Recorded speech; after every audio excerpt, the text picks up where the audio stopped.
China's ambassador to Colombia was already saying that the country would be willing to buy more Colombian imports if Trump kept his tariffs. And so, I mean, yeah, you could see a counterproductive situation where this kind of belligerence ends up pushing more countries into the arms of China.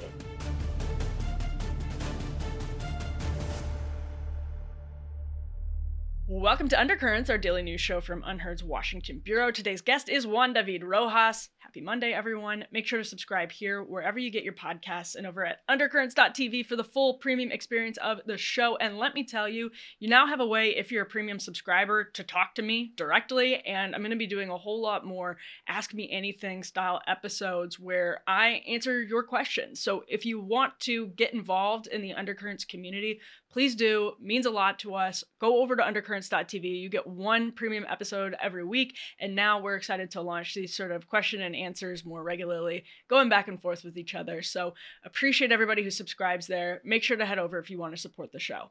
Now, this morning, New York Times readers woke up to a headline that said, quote, Colombia agrees to accept deportation flights after Trump threatens tariffs.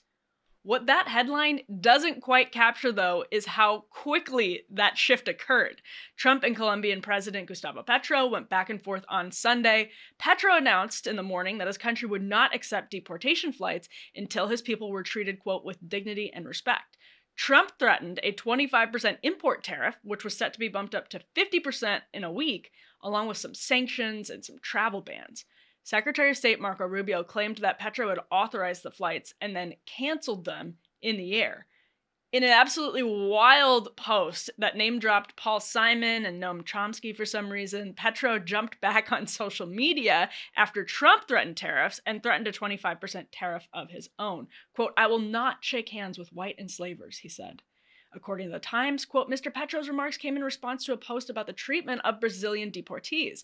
Brazil's foreign ministry complained of, quote, degrading treatment of its citizens after 88 migrants arrived in the country handcuffed on Friday, and some complained of mistreatment after not being given water or allowed to use the bathroom during the flight, end quote from the Times. The U.S. is Colombia's largest trading partner. Our countries are obviously historically allies, but China is also making significant inroads in the region in general, and leaders like Petro were part of a pink tide that still has leftist leaders in place across the region with power. Now, with a new Secretary of State born to Cuban immigrants and a hawkish approach to Latin America and to China, but some evolving beliefs that are probably more realist than neoconservative, Trump 2.0 has a lot of variables to untangle, to say the least. Juan David Rojas covers this region. He's a columnist at Compact, and he had a story up this morning that was headlined, quote, Trump's tariff threats are working for now. I want to get to that for now part. And thankfully, Juan David Rojas joins us now to talk about what all of this could mean here in the U.S. and for Latin America, Colombia, more broadly. Juan David Rojas, thank you for being here. Thanks for having me on. I really love the show. So it has been a wild 24 to 36 hours in terms of the American relationship with one of its closest allies, Colombia, who is helmed at the moment by Gustavo Petro, a open leftist with a very interesting history of his own. You have covered this for a very long time. You have a story out in Compact kind of explaining a little bit of what just happened as Donald Trump and Petro traded bars back and forth, traded tariff threats back and forth, and it looks like Petro, for the moment, caved. Can we just start with your basic reaction to everything that went down on that wild Sunday roller coaster back and forth? Oh man. Well, first of all, it just so happens I'm Colombian American. Right. I have family over there. I was born over there. I was raised here in the U.S. But yeah, I saw this stuff and actually was a bit scared at first. I was like, oh no, Jesus, this could really affect the country negatively. Inflation has been really bad over there. It's actually kind of depressing. But um, I mean, I also wasn't surprised. This is something I point out in the column. You know, Petro, he's left wing, but he's similar in a lot of ways to Trump. This is something I've argued for a long time about a lot of left populists in Latin America. He's obsessed with Twitter. He's just like Trump. That he's like he posted something at like 3 a.m. of him, like a picture of him on X.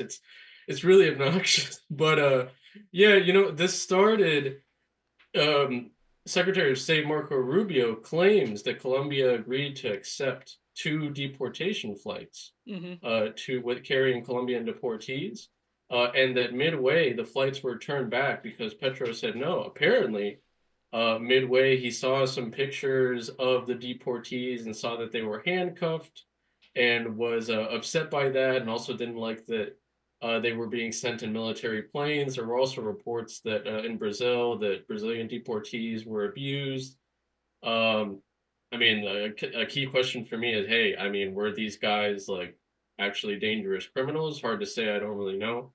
But Petro is an impulsive figure, and yeah, I could totally see him, midway telling the flights, "Oh no, we're not going to take them."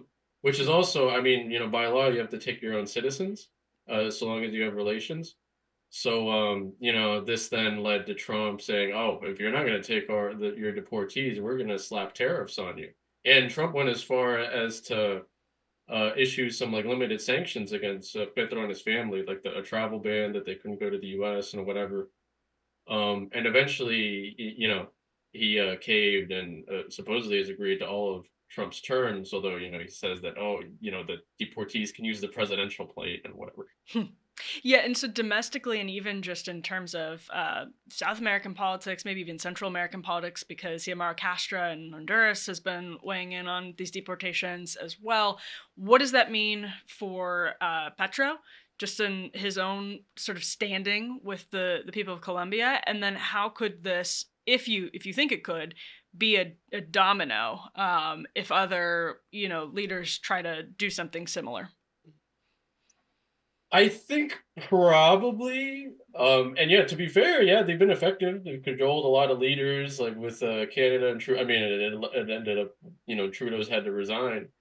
Um, but I don't think, hopefully, I mean, I'm someone who believes in just trying to have good relations with all different kinds of countries and mutual respect and stuff like that. Hopefully, we won't see too many more spats like this, and Mm. both the U.S. and Latin American countries will, you know, be able to work things out. A guy like Petro, he's this is something I point out all the time. He's a nationalist, a lot like Republicans, in the U.S. And there's this interesting dynamic where it varies by different countries, but in a country like Colombia, the opposition, especially like some of the candidates that Petro went up against, he was elected in 2022. Their base tends to be extremely credentialed, professional, and Petro is a populist. He's posting all the time on X and whatever. And this is actually a godsend. He's fairly unpopular right now. Trump was right about that in one of his tweets. But so that he could pose as like standing up to the U.S. And even better, like some of these opposition figures, like the mayor of Medellin, Federico Gutierrez, who he actually ran against in the first round in 2022. He took to just prostrating himself to Trump and saying, Petro doesn't represent us. We love you, President Trump, and whatever. And I mean, you can see that as an American and think it's great, but like for a lot of Colombians, understandably, they're like, "Yo, what the hell? This guy's like slapping tariffs on us. Why Mhm. are you prostrating yourself to him?" It's kind of a perfect political ploy for Petro. So that's interesting because there are figures that in Latin America, like Bukele, who have tried to sort of play both sides of the fence. You have this kind of nationalist flair, but you also are able to dine out on your good relationship with the United States and also your good relationship with China. Talk about the tug of war that's happening in Latin America and how Trump's approach to Petro may play into the China US dynamic in that tug of war. Yeah, yeah, and Bukele is an interesting figure because he was a leftist. You can look this up. There's old tweets of his, praising Chavez, saying that he was from the FMLN. That was a former guerrilla movement that turned into a political party governed during the 2010s, and he was part of that party while he was mayor of Nuevo Cuscatlan and San Salvador, the capital of El Salvador. He's more of a conservative now. He's had a kind of a political evolution, but his party is a populist party, and he actually kind of doesn't just maintain good relations with China. He retains kind of what's the right word? subtle good relations, even with like Venezuela and some other leftist countries in the region. But as far as China more broadly is concerned, um, like I said before, yeah, I was actually really scared that like prolonged tariffs could have a really negative effect on the Colombian economy, and it would be bad. Don't get me wrong. But when I started looking into it, I was like, wow, China has really, really made up a lot of ground in just this hemisphere. I mean, Colombia, the U traditionally seen as the U.S.'s closest ally. Um, its exports to the US are only like 25% and its imports are around 30%. You go back to 2000, we're looking at like 50% and China is more or less has a similar ratio. And that's actually pretty low by Latin American standards. You look at like Brazil, Argentina, Peru, etc. Their trade with China is enormous, way higher than even Colombia. But so yeah, honestly, Trump's tariff threats, like Colombia probably it wouldn't have been good, but Colombia probably could have weathered them.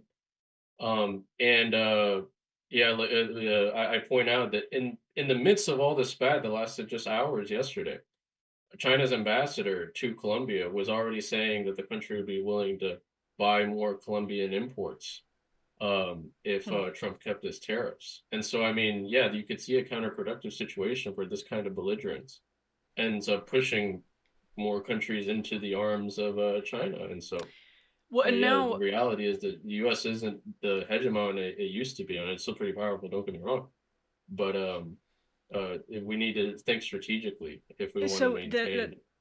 That's interesting because Trump's Secretary of State is one of the preeminent China hawks in, Yep. or was until recently one of the preeminent China hawks in the U.S. Senate, and that would be Marco Rubio. Obviously, he's also deeply, for personal reasons, he's the son of Cuban immigrants, very personally invested in Latin American politics. He's been very invested in Venezuelan politics, obviously in Cuban politics, and has a sort of typical Cold War mentality, or has Yeah. until recently, or we don't know what his policy as Secretary of State will exactly look like. We can probably guess based on his history as a senator and his sort of ideological approach to this question. Is sort of like a Cold War anti-communist mentality.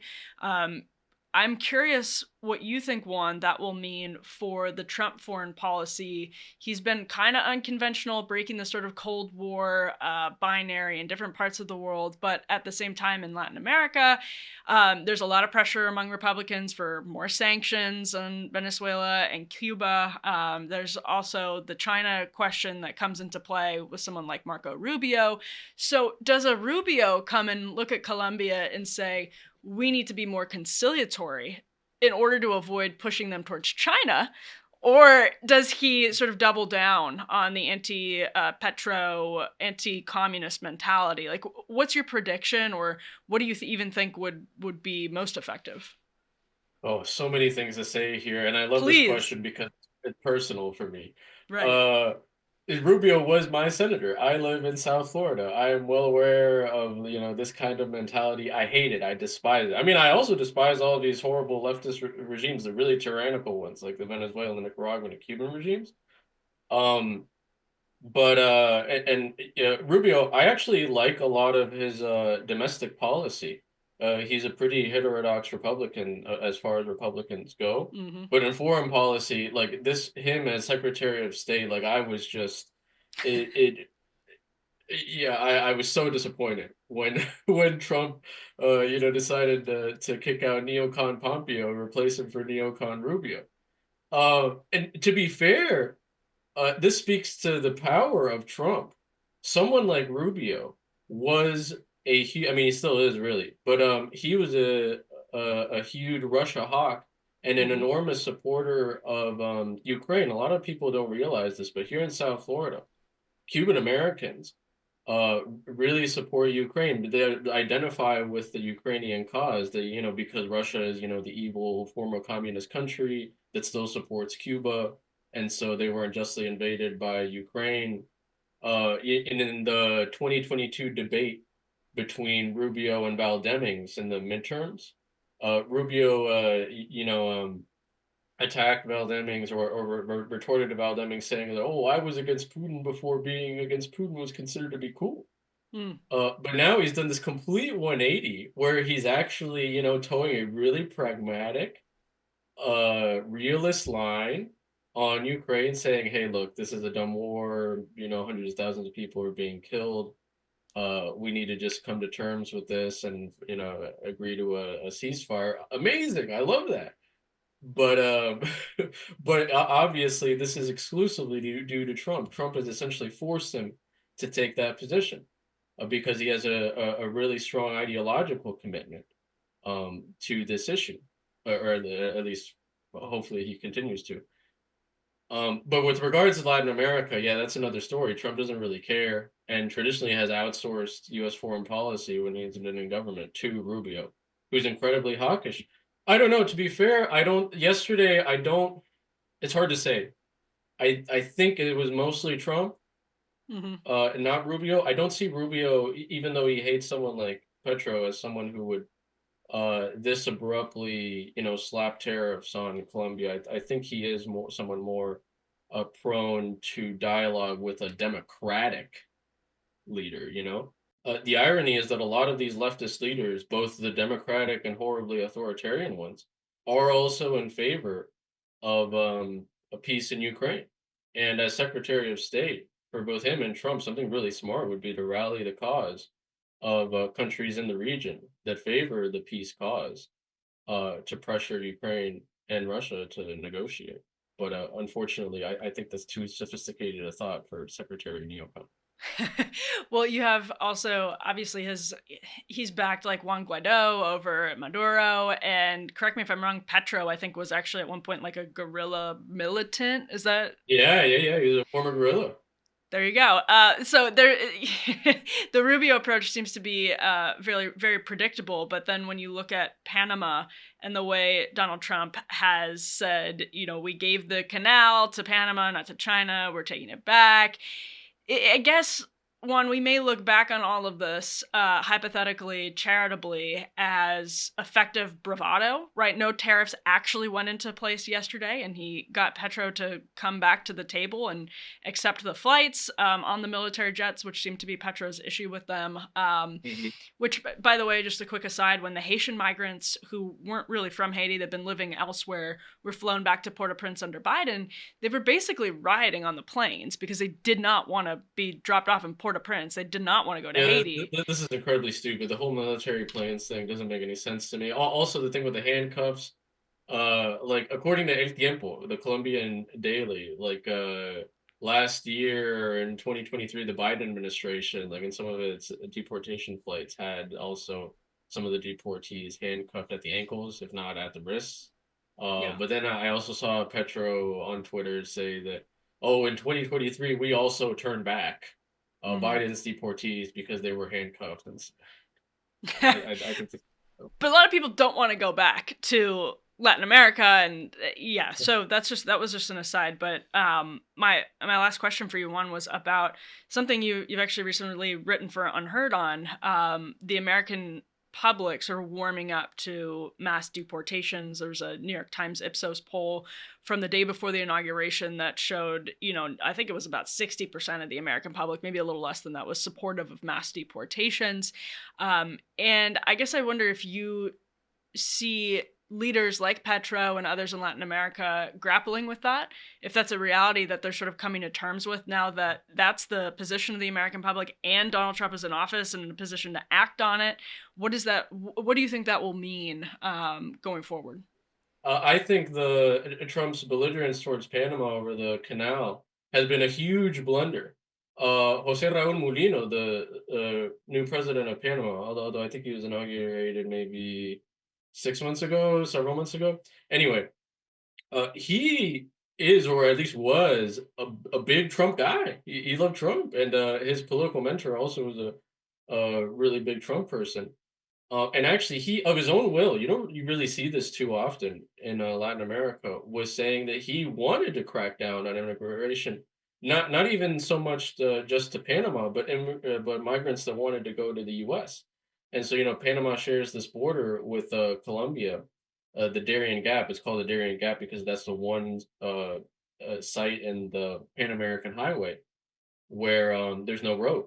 So in order to traverse it, you have to it's dense jungle and mountains. I've actually been there, but a lot of migrants, thousands of migrants, go through there every year, because from all over the world, a lot of them will fly to countries like Ecuador or Brazil that have lax visa requirements, travel by land to the border with Panama, and then traverse by land to Panama. It's a horrible, grueling journey. A lot of people die. It's awful. Um, and Molino was saying that he wanted to crack down on migration through there. And Petro attended his inauguration, and he lambasted Petro, saying that Colombia wasn't doing enough to deter these migrants. So that's a pretty big deal, I think. And I mean, I think that Trump alienating someone like that is a shot in the foot.